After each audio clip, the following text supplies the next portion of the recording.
Көлтабан ауылдық округы Байғанин ауданының дамуына үлес қосып отырған ынтымағы жарасқан елді мекендердің бірі. Қазіргі уақытта Жарлы ауылында 357 үй, 1908 тұрғын бар.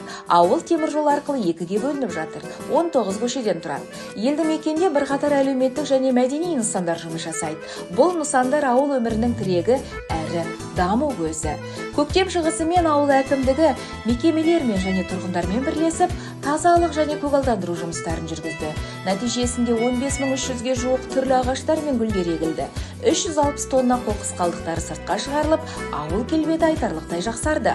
Туған жердің табиғаты баршамыздың ортақ байлығымыз, әрі аманатымыз. Қоршаған ортаның тазалығы әр азаматтың денсаулығы мен өмір сапасының кепілі. Ендеше барлық ауыл тұрғындарын таза ауыл, таза өңір республикалық экологиялық акциясы аясында табиғатты аялауға, аулалар мен көшелерді, саябақтар мен бақтарды таза ұстауға шақырамыз. Қаланың мынау тамаша сайран сауығы, жолдарын жуған нөсерлі жылы жауыны, бәрі де ғажап сағынған кезде бірақта, аңсарым ауып іздедім сені ауылым.